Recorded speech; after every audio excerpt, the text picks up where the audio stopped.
The London of the 1700s presented a world of sharp contrasts. It was a rapidly expanding metropolis, home to over 500,000 inhabitants, yet simultaneously grappling with widespread disarray that would ultimately redefine the modern urban landscape. This period was also marked by profound change.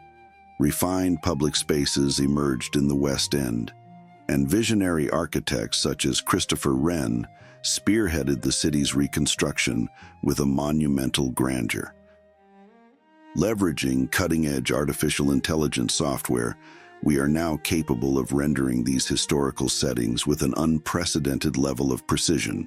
By meticulously examining authentic 18th century artworks and etchings, we can present a likely depiction of London, showcasing its architectural styles, thoroughfares, populace, and the general ambiance of the era, thereby allowing us to journey back almost 3 centuries and experience the city as its inhabitants once did. This offers an exceptional aerial perspective of London during the mid-18th century. Gazing up the River Thames from the area that would later host Tower Bridge, you are witnessing the vibrant core of Georgian London, the world's preeminent port and the nexus of international commerce. Dominating the panorama is Sir Christopher Wren's majestic St. Paul's Cathedral. Its construction concluded in 1710, following the devastation wrought by the Great Fire of 1666, which reduced the medieval city to ruins.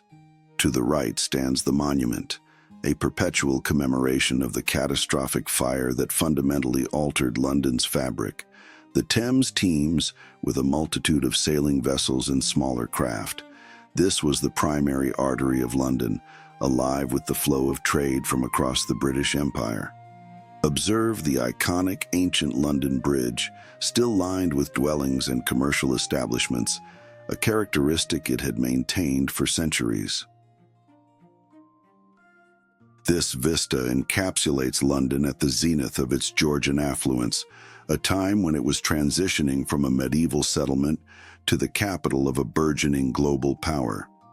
This iconic viewpoint originates from One Tree Hill in Greenwich Park, looking northwest towards London in the middle of the 18th century. You are positioned at a location that would, in 1884, be designated the site of the prime Meridian, establishing it as the central reference point for all global longitude measurements. Below the elegant Queen's House, nestled amidst the grand colonnades of Greenwich Hospital, completed in 1751 as a sanctuary for retired mariners, a British counterpart to Paris's Hôtel des Invalides, lie these monumental edifices by Christopher Wren and Nicholas Hawksmoor. These structures were architectural declarations proclaiming Britain's naval supremacy.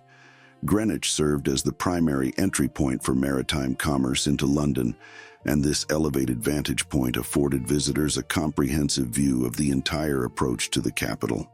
The elegantly attired individuals in the foreground are absorbing what was widely regarded as one of England's most splendid vistas, a scene that has captivated artists and writers for over 3 centuries and remains largely unaltered to this day. This is Leicester Square in the mid-18th century, then one of London's most fashionable residential enclaves. The imposing structure at the heart of the square is Leicester House, erected in 1635 for the Earl of Leicester, and subsequently the residence of several members of the royal family, including Frederick, Prince of Wales. The square became a hub for artistic luminaries. William Hogarth resided and practiced his craft at number 31 on the right, distinguished by a bust of Van Dyck above his entrance. Across the way at number 47, Sir Joshua Reynolds established his portrait studio in 1760, immortalizing the era's most influential personalities. Note the equestrian statue of King George I, erected in the square's center in 1753. By this era, Leicester Fields had evolved from open agricultural land into one of London's most coveted addresses, though its prime period as a prestigious residential square was nearing its end. Within a few decades, entertainment would supplant aristocracy as the defining characteristic of the area. We now shift our focus to the southern bank of the Thames, looking across towards the Tower of London, Britain's most formidable stronghold, viewed from the very waters that once functioned as both its defensive moat and its vital thoroughfare. For more than 700 years, the tower controlled access to the city of London from the river, its formidable stone ramparts a testament to royal authority. The White Tower, the immense Norman keep at the complex's core, was commissioned by William the Conqueror, with construction commencing in 1078, utilizing Caen stone imported from France. By this period, the tower served a multiplicity of functions concurrently. It was a royal palace, a prison, an armory, a mint, and the repository for the crown jewels. The riverside you observe here was the principal arrival point for individuals conveyed by barge through Traitors' Gate, including Anne Boleyn and Sir Thomas More, before their tragic ends. The various sailing vessels navigating the Thames underscore its role as London's commercial lifeline, with everything from royal barges to merchant fleets passing under the tower's watchful gaze. This depicts the vibrant courtyard of the Royal Exchange in the 18th century, a magnificent space where global commerce converged. Founded by Sir Thomas Gresham in 1565 and inspired by the Antwerp Bourse, it was England's inaugural purpose-built center for trade. Merchants from across the world congregated in this open-air courtyard twice daily, their trading sessions punctuated by the ringing of the bell in the overhead tower. Imagine the scene. Deals being struck amidst a cacophony of languages, the rustle of financial instruments, and the scratching of quills on contractual documents. The multi-level arcaded walkways housed establishments offering luxury goods, books, and maps, while Lloyd's of London conducted its insurance operations from these very galleries. This singular edifice propelled London to financial prominence, establishing a prototype that would inspire stock exchanges from New York to Hong Kong. This is St. James's Square in the mid-18th century, representing the apogee of aristocratic London and one of the capital's most exclusive locales. Developed in the 1660s, the square attracted England's most affluent nobility. Dukes, earls, and prime ministers vied for residences here. What you are witnessing is the transformation of the square by royal gardener Charles Bridgeman in the 1720s. He introduced the elegant basin, 150 feet in width, surrounded by 8 stone obelisks topped with lamps and enclosed by ornate ironwork.